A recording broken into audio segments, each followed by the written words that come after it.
Fund. At ito ho maganda ito, makahingi tayo ng paliwanag, and we appreciate po ang pagtugon sa aming tawag ni Chairman Francis Juan ng ARC.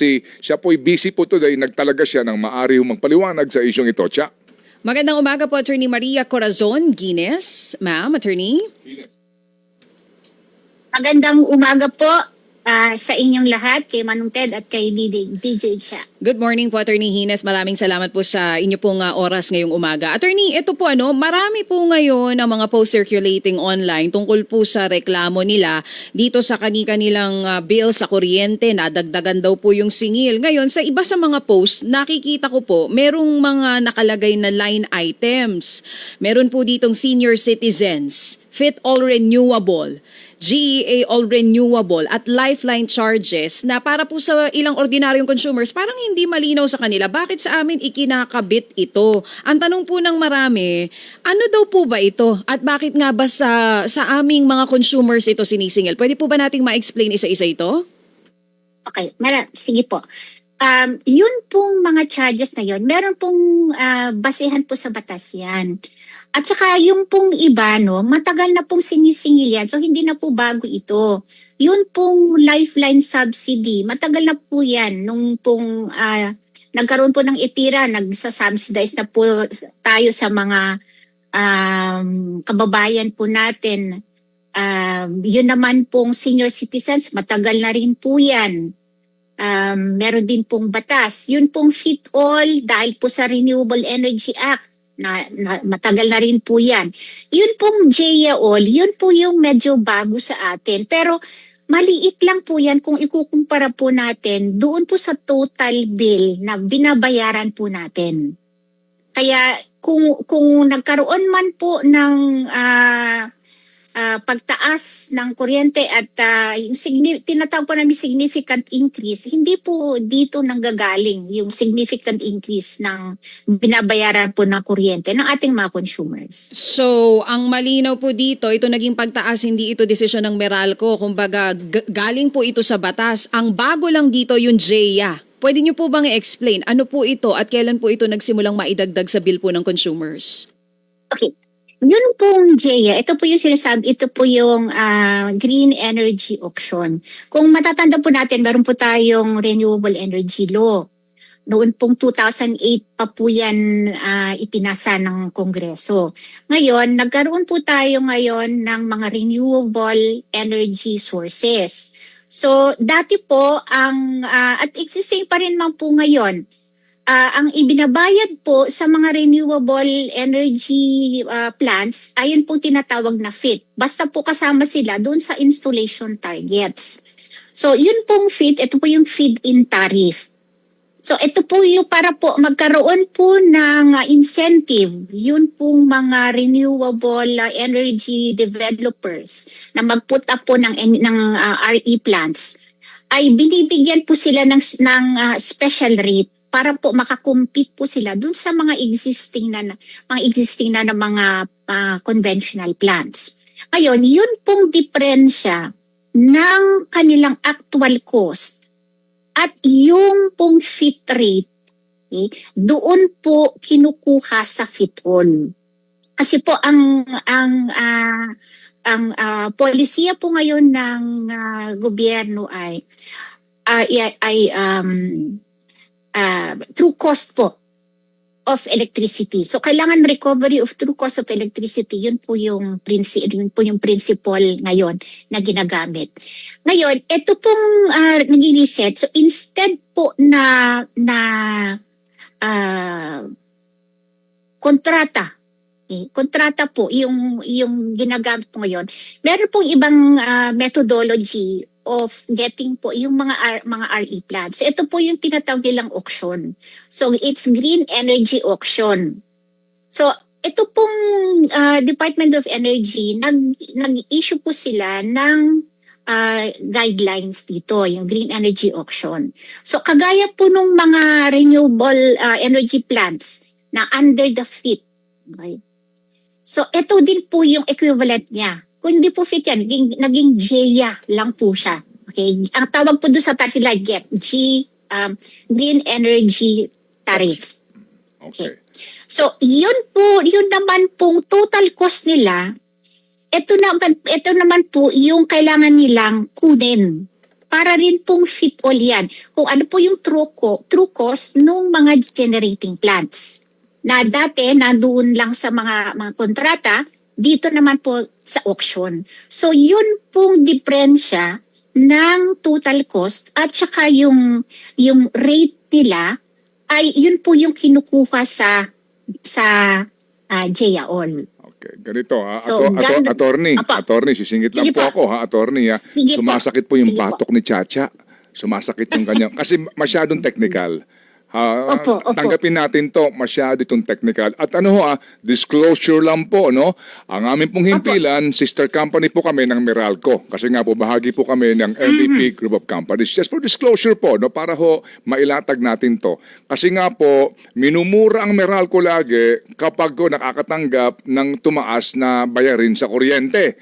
At ang sinasabi nga, ang kanila pong paniniwala, lahat ng singil napupunta sa Meralco. Kaya po ito rin pakakataon para maiklaro po natin ang isyong ito. Puntahan ko ulit itong binabanggit po ninyo na fit all, tsaka yung GEA all. Basically po, sinasabi ho ninyo, ito ay subsidiya ng consumers para po to encourage itong mga kumpanya na nagbibigay po ng renewable energy sources. Tama po ba yon? Tama. Ayan. Tama po yan, Manong Okay, Ted. sige. Huwag na ho natin pang isa-isahin yung kaibahan nito kasi nga napaka-technical. But basically po, Opo. itong fit all ay bunga ng EPIRA. Bunga po yan ng RELO. Ng Renewable Energy Republic Act. Tama? Opo. Opo. Tama po. Itong GEA ay bunga ng issuance lang ng DOE. Sa RELO din po yun. Okay, so pareho po itong resulta ng batas na nagbibigay po ng insentiba doon sa mga kumpanya na magtayo ng renewable energy sources, basically. Tama po. Ano po itong RA na to, ma'am? Tama po. RA? RA 78 po. Dali lang po ha. Okay. Okay. RE. Sige po, 9:05 in the RE morning. Opo.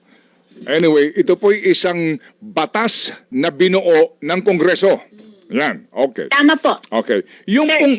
yung pong lifeline, ito po ay EPIRA. Opo, tama po. Okay, EPIRA. Alright. So, sa bill po na aking hawak halimbawa dito, ang kanyang bayarin ay 3,143 pesos. Yung lifeline niya, 2 pesos and 14 centavos. Lifeline para po doon sa mga mahihirap na hindi na po nakakabayad, walang kakayahang magbayad ng kuryente, tama? Tama po. Okay. Para po ito ngayon sa mga Okay. 4Ps at saka yung mga marginalized end users. Ayan.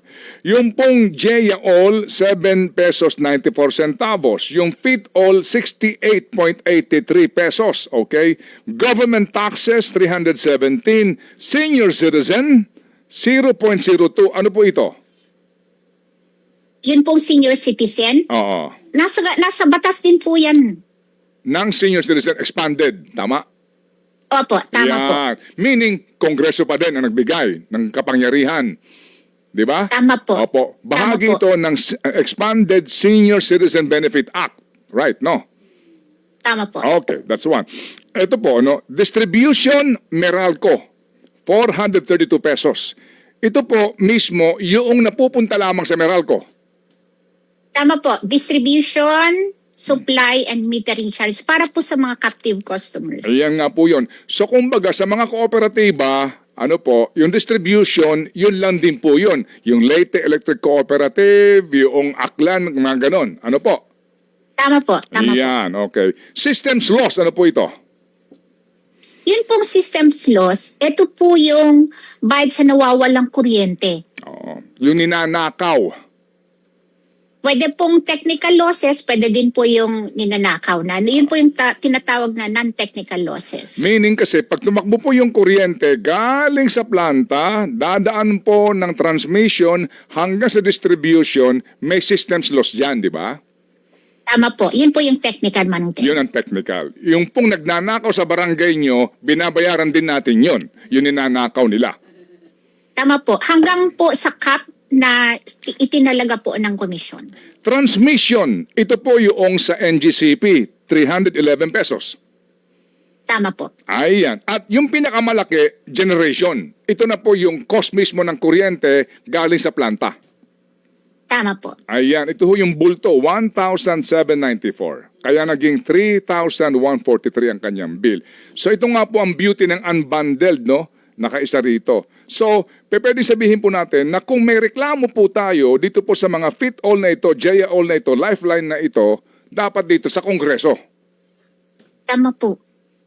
Parang napahina sa version. Tama po. Tama po. Tama. Na-explain mo na maayos. Di po Kasi ba? sinasabi ni ma'am, batas ito. Sino ba gumawa at nagpasa? Eh di sila sa Opo. Kongreso. Oo. Opo. Ito pong fit-all na ito, no? At saka yung Jaya Oil, yung collection nito, pera, di ba? Kasi po, ang lahat po ng ito, ang papel ng Meralco dito, sila po ang collection agency, right? Tama po. Okay. At Ito sila po kasama po yung tinatawag po ng mga pass-through charges. Collection agent lang po sila dahil sila nga po yung nagbibil sa mga consumers, sa kanila po nagbabayad. So, inire-remit po nila itong mga collections nila. Doon po sa kinauukulang kumpanya o Ayun. ahensya. Klaro po yan. So, kinukolekta ko itong mga bayad na ito, yung government taxes binibigay ko sa gobyerno. Alright? Etc. The NGCP, sa mga planta ng pinagkukunan ng kuryente. Itong fit-all tsaka JA-all na cash collection dito, saan ko ito binibigay? Kanino? Kay Transco, sila po yung administrator ng fund. Ayun, sa Transco ko ibinibigay. Iba ang Transco sa NGCP. Although ang Transco may-ari dati ng NGCP. Ang Transco po ay yun pong National Transmission Corporation. Ang NGCP po ay concessionaire po Ang ng Transco. Transco. Ayun. Sa NGCP po na ipasa yung transmission function dati ng Transco. Yung nga po, kasi po ang may-ari po ng transmission line, Estado. Dati po pag-aari ng Estado yan at managed by Transco. Dahil din po dahil po sa IPIRA, tama ano po, ha? Right? Opo. Yes. Dahil sa IPIRA, ito po ipinagkaloob, concession sa pribadong kumpanya na ngayon nga po NGCP.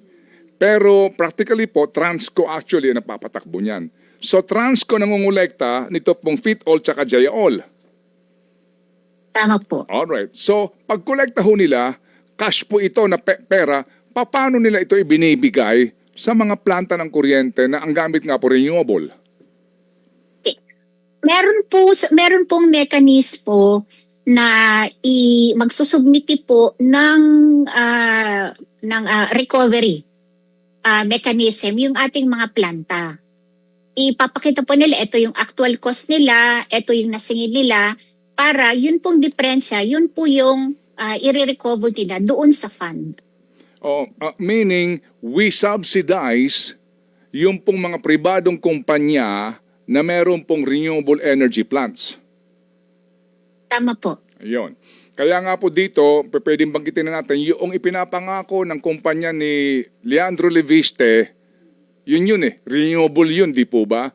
So, yun po yun. Tama? Opo, ito ho yun. Tayo po ay tumutulong para magkaroon sila ng puhunan. Tama po ba yun? Okay. Linawin ko lang po na. Yun po yung basic po na konsepto. Tulong po natin para po dun sa mga renewable funds. Pero ang binabayaran po natin ay yung mga actual lang po na nag-ooperate. Ayun. So hindi po yun yung magtatayo ka, hindi pa ka pa operating, nakakukuha na. Hindi po ganon. So pag meron lang pong na-operate, kunwari nagbenta ka sa WESM, na-dispatch ka po sa WESM. Oo. So yun pong diferensya ng kinolekta mo na tariff at saka inataripa at saka yung actual mo, yun po yung ang ikokolekta. Hindi po lahat muna. Okay. Kailangan tumakbo ka muna, kailangan may maiambag ka muna sa kuryente para sa mga consumers. Opo. Bago ka na magkaroon po ng opportunity para mag-recover po. Opo, para magkaroon ka ng share sa collection na ito. Ma'am, baka po hindi lang kayo handa sa katanungan. More or less, meron ba kayong ideya magkano taon-taon ang nakokolekta sa fit-all tsaka sa JA-all? Nakmanutad ka lang Apo. tanungin ko I pa know, ho I sa, know, I know, I sa know. opisina. I know. Alam ko lang po kung magkano yung peso per kilowatt Okay? na, Oo. na ano. Mm. Yun pong JEOL is 0.03 per kilowatt hour. Okay. Okay, so yun po yung 0.03.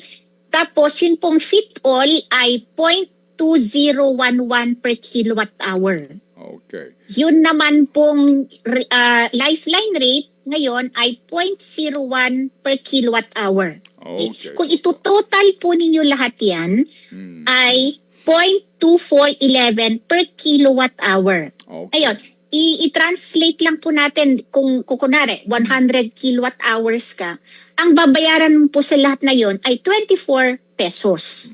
So dito naman po sa pag 200 kilowatt hours ka, 48 pesos and so on and so forth. So ganun po yung impact lang po nitong mga babayarin na ito. Ayun. Sana all. Ano nga po, no? Sana all na, Apo. oo, na pag nangolekta ho sa ating bayaran sa kuryente, may share kami dito. Kasi nga po, bottom line dito, ito po is to encourage the private sector to put up power plants under the Renewable Energy Program. Nasa ganun nga po, para ho sa ating environment. Yan po ang prinsipyo dyan eh. So, again, mga kapatid, siguro po, ibang usapin yun, yung audit, di ba? Dito po sa koleksyon na ito, kung nagagamit ba talaga ng kumpanyang pribado para paunlarin pa yung kanya pong mga planta. Di po ba ano po, attorney? Tama po yun. Opo. At saka gusto ko lang pong idagdag Manong Ted. No? Kaya po, ini-encourage din po yung mga renewable. Kasi po, wala na pong mga fuel yan na nabibilhin pa. Kasi di po ba, kung makikita po natin ngayon, may yung oil base, meron po tayong Middle East crisis, kaya yun pong sumisipa po yung mga presyo ng mga planta dahil po tumataas po yung fuel cost nila dahil Opo. kailangan po nila ng langis. Kagaya. Dito po kasi sa renewable, wala na po yung factor na yun. Kasi nga po, it's yun pong sun, wind, geothermal. So, renewable po. Wala pong yan. Kaya nga po, ini-encourage po yan para po sa environment and para din po eventually bumaba din po yung reliance natin Opo, yes. sa mga fossil-based fuels. Lalo na ho sa panahong ito, ano ho, na mahal ang presyo po ng krudo, pati po yung panggatong, yung coal na iyan. So ito po yung purpose. At tayo po'y makiisa rin sa maraming bansa ngayon na slowly nagpupunta na po sa renewable, meaning environment ang pinanggagalingan mismo. Hindi na po yung fossil fuel, ibig sabihin yung hinuhukay mo sa ilalim ng lupa, opo, na mga ginagamit sa aming mga waray-waray, lana, yung iyong panggatong, yung iyong kurudo. Yan po yun. Yun po ang purpose niyan. Kaya po maganda ho ang batas. At kung gusto ho natin pong malaman kung totoo bang ito nagagamit ng mga kumpanyang ito, ibang usapin yun kasi nga po, yan po ay dapat na i-audit at oversight na po ng Kongreso ang dapat pairalin. Kung effective ho ba itong pangungulekta ho nila ng parte sa ating binabayaran na kuryente. Ay nako, ang ganda ng ating talakayan. Natuto ko na ba siya? Sobra, gets na po ngayon. Okay. Na talagang wala tayong ibang dapat sisihin kundi ang mga nagpasa nitong batas na ito na kung gusto nila ng subsidiya, bakit sa atin na naman? Sa atin na naman galing ang subsidy. Anyway, si attorney, sorry po, medyo kinakailangan pa talaga ang ating pong discussion basic ba? Point by point, line Opo, by line. para ho mas Yeah. maintindihan. Ano Oo. po? Thank you. Na-explain Okay naman lang na po yun maayos. sa amin. Okay po. Salamat, Attorney Hines. Sige, Thank you attorney, po. salamat po naman.